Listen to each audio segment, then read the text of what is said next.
જય મહાદેવ ભોળેનાથ, જય મહાદેવ હર. આ વિડીયો ગમે તો લાઈક ને સબસ્ક્રાઈબ કરતા ભૂલતા નહીં. જય મહાદેવ, જય ભોલેનાથ, મહાદેવ હર.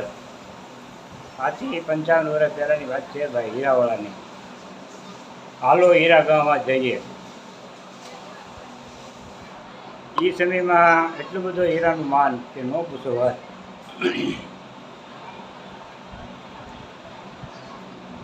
એમાં કાંઈ નહીં, ખેતીવાડી 2 વીઘાનું પીઠ થાય કે પાકે ન પાકે, દેશી ખાતર સિવાય બીજા કોઈ ખાતર હતા નહીં. યુરિયા ખાતર નીકળ્યું હતું એમ કહે છે બધા, અને મેં જોયેલું. પછી કાંઈ 12 મહિનાના દાણા થાય એવું નીકળે. અને બે બહુ નોંધકા થતા પહેલાં એવા કે માંડવી થઈ હોય તો એ તમારે વરસાદ બંધ ન હોય એટલે બધું શેડવી નાખતા. દંગા કરેલા હોય, પાથરા હળી જાય, ઉગી જાય. માંડવી અહીંયા સિંગ ઉગી જતી હોતા વાડીમાં, કાંઈ પાકતું નહીં અને થાતું તો હળી જતું. પછી હીરા નહીં દીધા. એની પેલા હતા ધંધા દે જરી ને જરી, પછી પાછા વળી ખોખા આવ્યા, લાકડાના ખોખા ભરતા. મારા વડીલો 4-5 જણા ખોખા ભરતા. અડધા ધામમાં વહી ગયા ભગવાનના ધામમાં, ને અડધા છે બાપા. અને અમે હીરામાં બેઠા. હીરામાં બેઠા તો હીરા સિવાય કોઈ ધંધો નહીં, કોઈને કોઈ ધંધો નહીં, હીરા બસ. હીરા ગહતા અને બાયું રાંધીને ખવડાવ્યું અને લીલા તૈયાર હોય. એ વખતમાં કોઈ કામ ધંધા નહીં. આજની કામ તો જે કામ થાય એ રૂમ હાકે હાલે. હીરામાં હચ્યું હાલે ત્યાં સુધી વાંધો નહીં. જો મંદી આવે એટલે રૂમ બંધ કરી દેવી પડે. રૂમ બંધ કરીને સીધું દે ભેગું થવું પડે. 1000-1500 2000 ડિપોઝિટ આવી હોય એટલી જ હતી, બહુ મોટી લાગતી. 1000-1500 ડિપોઝિટ એની ટિકિટ કરીને દેહમાં વ્યા હતા. વળી પાછો ધંધો સુધરે તો પાછા વળી પાછી રૂમ રાખીને પાછા આવી સુરત. આ બધું એવું હતું ભાઈ. ને 2-4 જણા લોજિંગ વાળા રાખી બધા સંમતિ બધા ભાઈ ભારું, અને એમ કરીને અમારું ગુજરાન હાલતું બાપા. અને કતાર ગામની અંદર જ તે ભાઈ કારખાના, મોરગાસીની વાડી, ખાનથાનો ડેલો, સ્વામિનારાયણ વાડી, સ્વામિનારાયણની વાડી, મોતાલા હેરી, સતી માતાની હેરી, અંસારા હેરી, વાણિયા શેરી, એમ છૂટા છવાયા કારખાના બધે હાલતા બાપા કતારગામ દરવાજાની અંદર. અને એ વખતમાં 20 પૈસા ટિકટ ઉડના રહેતા. ડબલ ડેકર બસ આવતી 2 માળની, એમાં બેન જતા 20 પૈસામાં જઈને લઈ આવતા.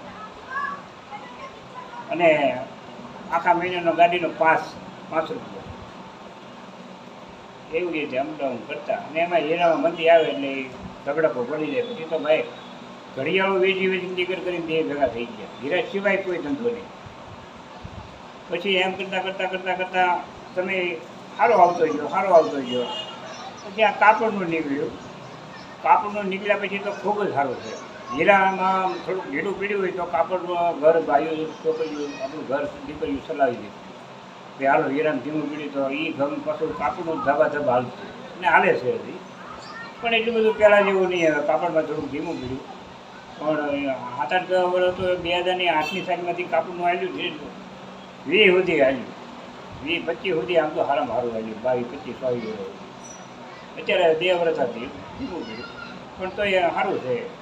હીરા કરતાં અત્યારે તો એ સારું છે એમ કાપડમાં. એટલે સુરતમાં હવે માયલો ભરે નહીં કોઈ. હીરામાં ધીમ પીડ્યું હોય તો કાપડમાં ખેંચી લે કામ. અને કાપડમાં જે સીડ્યા છે એને ખૂબ સારું છે. ઘરના એટલા થઈ ગયા, દેહમાં જમીન રાખી માણસ હોય, અહીંયા ફાર્મ રાખ્યા. અને બહુ સારું છે હીરાવાળાને અમુક બધાને નહીં. અને હજી ભાડે રહેવાવાળા ભાડે રહે છે બેચારા, જિંદગી કાઢી નાખી તો પાંદડું પણ નથી ખેંચ્યું. નસીબમાં ન હોય ભાઈ. મહેનત તો એ પૂરી કરે, પણ ભાઈમાં ન હોય તો ભાઈ કરેલા કર્મના બદલા દેવા તો પડે બાપા. સારું મળવું એ બધું આ બધું લખાવીને આવ્યું હોય કે ભાઈ તારે કેવું ભોગવવાનું છે, કેવી સ્થિતિમાં જવાનું છે તારી જિંદગી, એ બધું કોઈ નક્કી કરતું નથી. અને આ સ્થિતિમાં હીરા ગણતા અને ભાવ કાંઈ હતો નહીં. વોટિંગના ભાવે તે હાવ 120-125 રૂપિયા વોટિંગ હતી.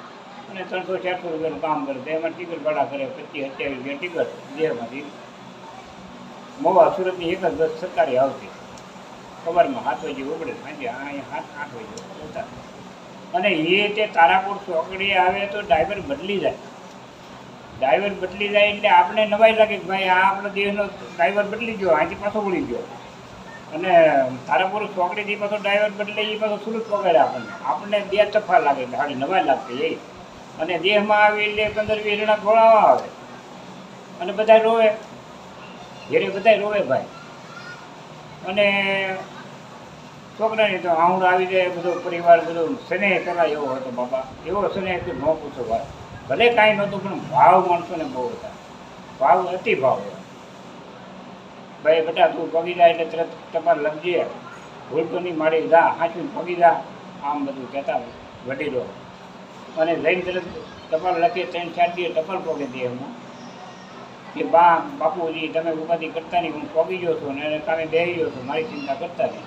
તો ઘેરે દેહમાં કાંઈ ખારી વસ્તુ રાંધી હોય તો તરત તે માને બાપાને માને વધારે સાંભળે કે મારો દીકરો હોય તો આ મીઠાઈ ખાય, એમ હૈયે સડે છોકરો. મારી માએ એમ કહેતા કે મારો દીકરો મને યાદ થયો, સારી વસ્તુ આપણે રાંધી હોય ઘેરે વીજતા તો દીકરા એને કરતી હોય તો હૈયે સડે કે મારો દીકરો યાદ આવ્યો, ત્યાં શું થતું હોય છે, શું ખાતું હોય છે લોજિંગમાં. એવી માને ચિંતા થતી બાપા. આવો સમય હતો મારા બાપ. અને અત્યારે લીલા લહેર છે, ખૂબ સારું છે બાપા બધાને, ખૂબ સારું હોય. હીરામાં તો અત્યારે એવો જમાનો છે, જીવવા જેવો જમાનો છે. અત્યારે જો જીવતા આવડે ને તો પૈસાની કમી નહીં. ગમે એવું 5 લાખનું દવાખાનું આવ્યું કે ગમે એ નાનો મોટો માણસ ભાડે રહેતો હોય તો એને એ ઉપાધિ ન રહે, પર્સન આવ્યો હોય તો એ કામ થઈ જાય. અને પહેલાંના સમયમાં આખા ગામમાં એક જ પૈસાવાળો હોય તો એ પારકે પાદર ધાન લઈને જવાની હોય તો દીકરાના બાપને વિચાર કરવો પડતો, 100 રૂપિયા ખિસ્સામાં ન હોય અને પારકે પાદર બીજા ગામમાં ધાન લઈને જાવે દીકરાને. તો ગામમાં પૈસાવાળો હોય ને એને હારે લઈ જતા કે બાપા તું હારે હાલ, આગેવાનને લઈ જાય. ભાઈ ગામનો મોટો માણસ હોય, પૈસાવાળો એટલે. અને ત્યાં એથી આનાકાની કરી હોય તો ત્યાં પૈસા ભરવા પડતા. જેવા એવા ભટકાણા હોય કદોડા થોડા તો એને આનાકાની થાય પૈસા દે એને પહેલાં દે લેતા, દે એટલે પૈસા લેતા. હવે એ સમય વયો જો પૈસા લેવાનો, નકર દીકરીને દેશ લેતા.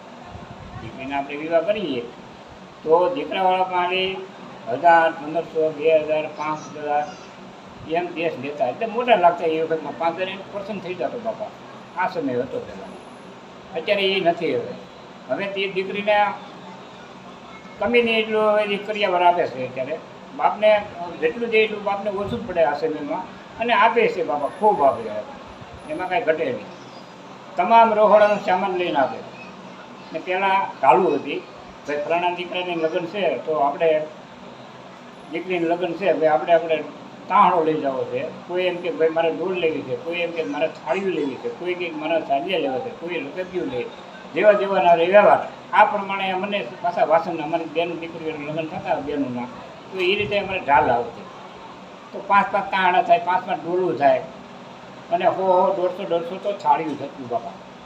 એ સમયમાં આવી ઢાલ હતી. એ ઢાલ એ સમય બધો વ્યવહાર એ બંધ થઈ ગયો અને ડાયરેક્ટ અત્યારે દીકરીનો બાપા આખું રોકડાનું તમામ સામાન લઈ દે દીકરીને. કોઈ વસ્તુની કમી નહીં રોકડાની અંદર, તમામ વસ્તુ લઈ દે. અત્યારે સમય ખૂબ સારો છે ભાઈ, જીવવા જેવો છે. જો માણસને જીવતા આવડે અત્યારે ખૂબ બધી રીતે સમય સારો છે. કળિયુગ છે પણ છતાંય એમ લાગે છે મને કે સતયુગ છે બાપા, જીવતા આવડે. જય સિયારામ, જય સીતારામ, મહાદેવ હર, જય ભોળેનાથ.